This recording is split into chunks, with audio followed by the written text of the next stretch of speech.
అదోని పట్టణంలో స్థానిక Adoni Janasena party office నందు జనసేన పార్టీ మండల నాయకులు ఎం పులిరాజు ఏర్పాటు చేసిన విలేకరుల సమావేశంలో మొన్నటి రోజున వైసీపీ మున్సిపల్ చైర్మన్ పై అవిశ్వాస తీర్మానం పెట్టి పంతం నెగ్గించుకున్న వైసీపీ చైర్పర్సన్ పై అవిశ్వాస తీర్మానం పెట్టి వారి పార్టీకి సంబంధించినటువంటి చైర్పర్సన్ ను దింపేసి పార్టీ ఆఫీస్లో సంబరాలు చేసుకున్న వైఎస్ఆర్సీపీ పార్టీ అనంతరం వైఎస్ఆర్సీపీ పార్టీ ఆఫీస్లో విలేకరుల సమావేశం ఏర్పాటు చేయడం అక్కడే సంబరాలు చేసుకోవడం కర్నూలు జిల్లా వైసీపీ అధ్యక్షులు మోహన్ రెడ్డి ప్రెస్ మీట్ పెట్టి మాజీ శాసనసభ్యులతో కలిసి కూటమి ప్రభుత్వానికి పతనం మొదలైందని మాట్లాడడం చాలా విడ్డూరంగా ఉందన్నారు. ఈ కార్యక్రమంలో న్యాయకర్ విక్రమ్ పట్టణ యువ నాయకులు మరియు శ్రీనివాసులు పృథ్వీ కడితోట జయరాజు ప్రకాష్ తదితరులు పాల్గొనడం జరిగింది. చేయాలనేటువంటి ఒక ఉద్దేశంతో ఈ యొక్క ప్రెస్ మీట్ ని ఏర్పాటు చేయడం జరిగింది. ఈరోజు ఆదోని నియోజకవర్గ ప్రజలు నవ్వుకుంటున్నటువంటి పరిస్థితి అంటే రాష్ట్రంలో వైసీపీ నాయకులు మొత్తం కూడా ఇదే రకంగా ఉంటారనేటువంటి ధోరణిలో ఈరోజు వైసీపీ నాయకుల యొక్క తీరు వాళ్ళ యొక్క ప్రవర్తన మనమందరం కూడా చూస్తున్నాం. ఒక్కసారి ఆదోని నియోజకవర్గ ప్రజలు గమనించాలి. వైసీపీ అవిశ్వాస తీర్మానం మనం అందరం కూడా చూసాం. ఆదోనిలో ఒకసారి మీరందరూ కూడా ఆలోచన చేయాలి. ఆదోని ప్రజలందరూ కూడా వారే 41 మంది కౌన్సిలర్లు వాళ్ళ చైర్పర్సన్ దించడానికే అవిశ్వాస తీర్మానం అంటే ఇది కేవలం ఆదోని నియోజకవర్గ ప్రజలను మభ్యపెట్టడానికి, ఆదోని ప్రజలను నమ్మించడానికి, ఆదోని ప్రజలను మరొక్కసారి మోసం చేయడానికి మాత్రమే మొన్న వారు చేసినటువంటి అడావిడి అనేటువంటి విషయాన్ని నేను మీడియా ద్వారా ప్రజలకు తెలియజేస్తున్నా. ఈరోజు ఆదోని వైసీపీకి జనసేన పార్టీ సూటిగా ప్రశ్నిస్తూ ఉంది. ఇప్పుడు రానున్నటువంటి కౌన్సిలర్ల ఎన్నికల్లో, ఇప్పుడు రానున్నటువంటి సర్పంచ్ ఎన్నికల్లో గెలవండి. అప్పుడు కదా మీరు బాణసంచ కాల్చాలి, అప్పుడు కదా మీరు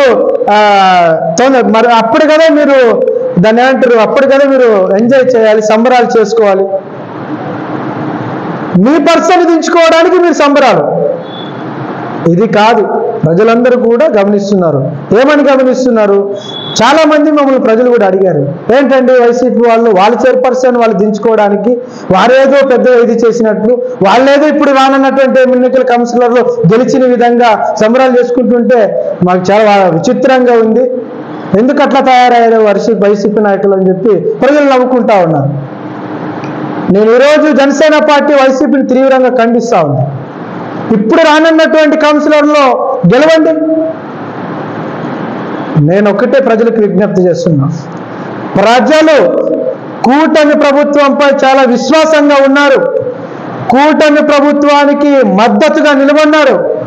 రానున్నటువంటి కౌన్సిలర్ల ఎన్నికల్లో, రానున్నటువంటి సర్పంచ్ ఎన్నికల్లో 42 వార్డులకు 42 కూటమి కైవాసం చేసుకోబోతుంది అనేటువంటి విషయాన్ని కూడా ఈరోజు వైసీపీ నాయకులకి తెలియజేస్తా ఉన్నాం.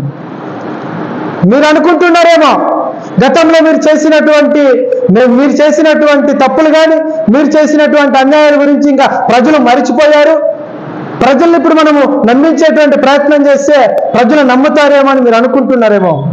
అది కుదరదు. ప్రజలు వైసీపీని నమ్మేటువంటి పరిస్థితే లేదు. ప్రజలు వైసీపీ పార్టీ ఆదోని ప్రజల్లో విశ్వాసం కోల్పోయింది. అదే మొన్న జరిగినటువంటి రిజల్ట్. జిల్లాలో, కర్నూలు జిల్లాలో ఇక్కడ బీజేపీకి 3000 ఓట్లు ఉన్నటువంటి నియోజకవర్గం ఇది. అలాంటి నియోజకవర్గంలో ఎన్డీఏ తరఫున బీజేపీ అభ్యర్థి మా ఎమ్మెల్యే డాక్టర్ పివి పార్థసారథి గారికి టికెట్ ఇస్తే 1,00,000 మెజారిటీతో గెలుస్తామని చెప్పి ప్రచారం చేసుకున్నటువంటి వైఎస్ఆర్సీపీ మరి 18,000 ఓట్ల పైచిలుకుతో ప్రజలు చిత్తుగా వైఎస్ఆర్ కాంగ్రెస్ పార్టీని ఓడించారు. మీరు అనుకోవచ్చు మేము చేసిన అన్యాయాలు కానీ అక్రమాలు కానీ ప్రజలు మర్చిపోతారని. ఎప్పటికీ ప్రజలు మర్చిపోరు. ఈ ఎన్డీఏ కూటమి పైన ప్రజలకు విశ్వాసం ఉంది. తప్పకుండా ఎన్డీఏ ఇచ్చినటువంటి ప్రతి హామీని కూడా నెరవేర్చి తీరుతామనేటువంటి విషయాన్ని కూడా ప్రజలందరికీ తెలియజేస్తున్నాను. నా పేరు ఎం పులిరాజు, ఆదోని జనసేన పార్టీ మండల నాయకుడు.